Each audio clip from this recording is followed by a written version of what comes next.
And pushback on their war on appliances. A think tank is suing the Department of Energy over strict water limits on dishwashers and washing machines, saying it's a matter for Congress to decide, not to mention that it forces consumers to run multiple cycles just to get things clean.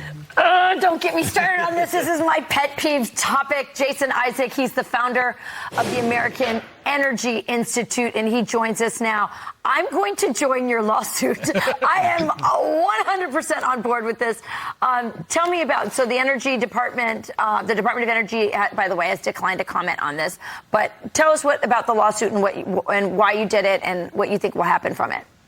Yeah, I think there's two things that this administration's really good at, and it's one of them is getting sued for changing laws that Congress hasn't given them the explicit authority to change. And the Department of Energy does have authority to regulate, with awful decision, in my opinion, shower heads and toilets. Two things when they were changed were absolute failures.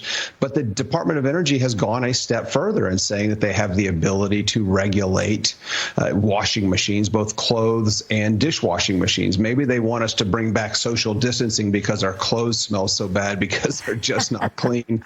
They just clearly don't have the authority to do this. And the second thing this administration is really good at is making everything more expensive and inefficient. You look at our cars, our appliances now, it just continues. Our electricity is more expensive, food's more expensive, and it's because of these really outrageous rules that they just don't have the authority to implement. So you're going to pay more and it's not going to work.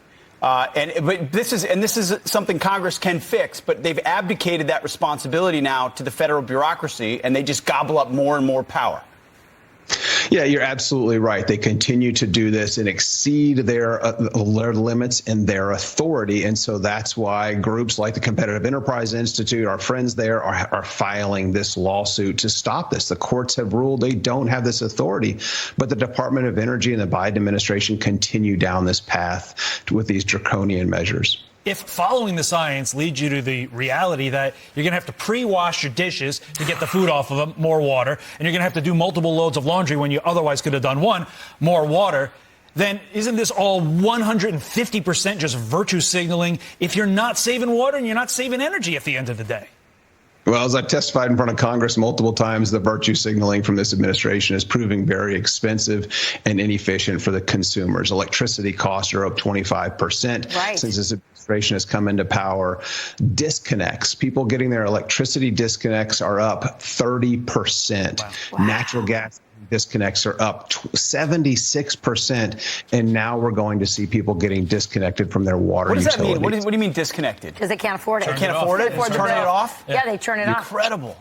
The utility. So they're saving money because they no longer have a bill because they no longer have service. It's a tough way to go about saving money. Energy's up. By the way, Jason, when I moved into my house, I had an old dishwasher that worked, and I nearly died when it stopped working, and I had to buy a new one, a very expensive one that does not work, that we have to practically wash it, everything, before it goes in. And my husband's always yelling at the kids for putting the dishes in if there's still any food left on it, because it won't get washed. It'll just get dried on, and it's a nightmare. And I think it's a war on families. So we're glad that you're following this story. It's a big one. It affects people's everyday lives, and I hope that the Biden administration has to pay up in this lawsuit. So we'll see what happens. Well, thanks for bringing it in. Thanks, Jason. Appreciate it.